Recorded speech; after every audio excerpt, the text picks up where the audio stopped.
how very cheap parts can cause very expensive problems. We know this on everything, whether it's automotive AC or commercial or industrial AC. So this is a commercial dehumidifier. This is something you would not have in a house. It's way too big for the majority of normal houses. For a big McMansion, what's like 10,000 square feet, yeah, this would do. This little guy right here, this is a capacitor. Remember old distributors and you had capacitors in them and capacitors could go bad? Most of you didn't know, nobody knew how to check them. Well, this is a capacitor. Where's the voltmeter? Oh, I'm gonna have to remake this video later.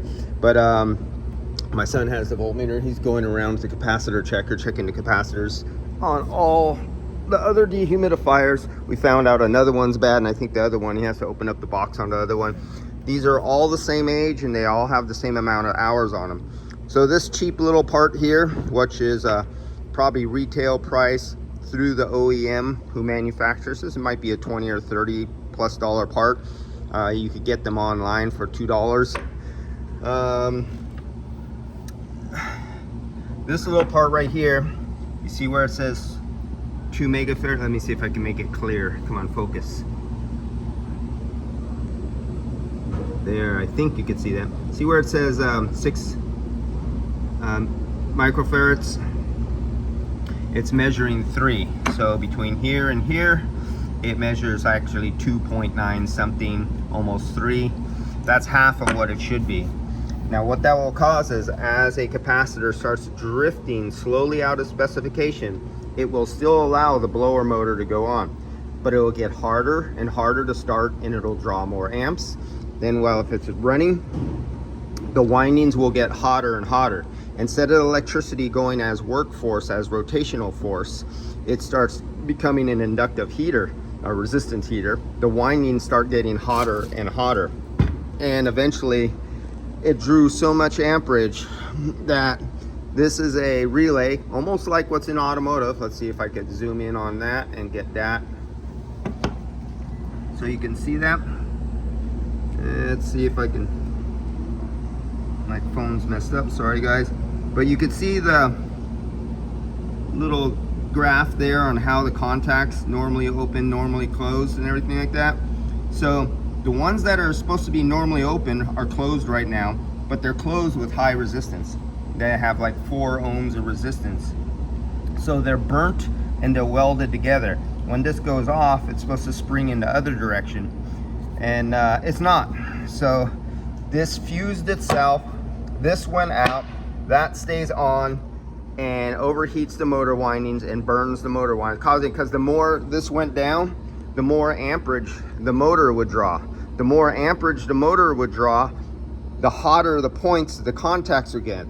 And eventually it got to the point where the contacts and so much amperage to start the coil windings on the motor, because the capacitor is bad, when they finally arced shut, they welded with so much amperage going through them, the little contacts welded themselves together.